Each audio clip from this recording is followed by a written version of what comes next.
ओम श्री गणेशाय नमः। ओम नमो भगवते वासुदेवाय। प्रिय भक्तजनों, क्या आपने कभी सोचा है कि एक व्रत किसी के जीवन को पूरी तरह से बदल सकता है? क्या एक पापी प्राणी भी सिर्फ एक दिन के व्रत से मुक्ति पा सकता है? दोस्तों, आज हम सुनाने जा रहे हैं कामदा एकादशी की एक ऐसी अद्भुत कथा जो न केवल पापों को मिटाने की शक्ति रखती है, बल्कि जीवन का सत्य भी सिखाती है। तो आइए कथा में प्रवेश करते हैं। प्राचीन समय की बात है। एक घने जंगल के पास एक छोटा सा नगर बसा हुआ था। वही एक ब्राह्मण रहता था जो हर दिन भगवान विष्णु की भक्ति में लीन रहता था।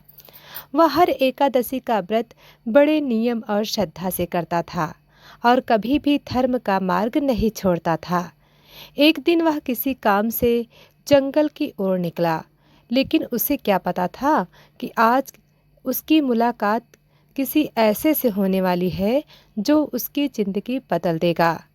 प्रिय भक्तजनों, जंगल में प्रवेश करते ही चारों ओर अजीब सा सन्नाटा छा गया। पेड़ों की सरसराहट और पक्षियों की आवाज़ भी जैसे डर पैदा कर रही थीं। ब्राह्मण धीरे धीरे आगे बढ़ रहा था। तभी अचानक एक भयानक आवाज़ गूंजी, रुको! ब्राह्मण के कदम थम गए। उसने पीछे मुड़कर देखा और सामने एक डरावना पिशाच खड़ा था। उसकी लाल आंखें, लंबे नाखून और विकराल रूप देखकर कोई भी डर जाए। लेकिन आश्चर्य की बात यह थी, वह पिशाच रो रहा था। ब्राह्मण ने हिम्मत करके पूछा, तुम कौन हो और इतने दुखी क्यों हो? पिशाच ने कांपते आवाज में कहा, हे ब्राह्मण देव, मैं अपने पापों की सजा भुगत रहा हूँ। यह सुनकर ब्राह्मण के मन में दया जाग उठी। अब क्या था उस पिशाच का रहस्य? प्रिय भक्तजनों, पिशाच ने अपनी दुख भरी कहानी शुरू कर दी। मैं पहले एक मनुष्य था, लेकिन मैंने अपने जीवन में बहुत पाप किए।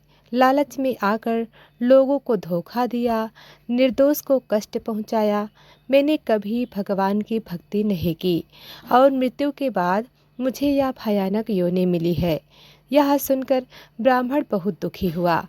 पिशाच ने हाथ जोड़कर कहा, क्या कोई उपाय है जिससे मैं इस दुख से मुक्ति पा सकूं? ब्राह्मण कुछ देर सोच में डूबा हुआ था।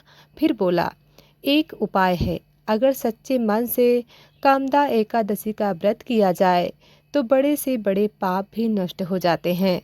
पिशाच ने निराश होकर कहा, लेकिन मैं तो यह व्रत नहीं कर सकता। तब ब्राह्मण ने कहा, मैं तुम्हारे लिए यह व्रत करूँगा। अब क्या होगा? प्रिय भक्तजनों, आगे जानते हैं। कामदा एकादशी का दिन आ गया। ब्राह्मण ने स्नान करके पूरे विधि विधान से व्रत शुरू किया। उसने पूरे दिन उपवास रखा और भगवान विष्णु की भक्ति में लीन रहा। रात को जागरण किया, भजन कीर्तन में समय बिताया। अगले दिन उसने व्रत का पारणा किया और प्रार्थना की, हे प्रभु, इस व्रत का सारा पुण्य उस पिशाच को अर्पित करता हूँ। जैसे ही उसने यह कहा, चारों ओर तेज प्रकाश फैल गया। पिशाच का भयानक रूप समाप्त हो गया और वह एक दिव्य रूप में बदल गया। कुछ ही क्षणों में स्वर्ग से दिव्य विमान आया और उसे अपने साथ ले गया। यही है कामदा एकादशी की शक्ति, जो पापों को भी पुण्य में बदल सकती है। तो भक्तों, आपने श्रवण किया कामदा एकादशी की कथा। वीडियो पसंद आए तो वीडियो को लाइक करें और चैनल को सब्सक्राइब जरूर करें। ज़्यादा से ज़्यादा लोगों को शेयर करें। कमेंट में लिखें, जय श्री हरि।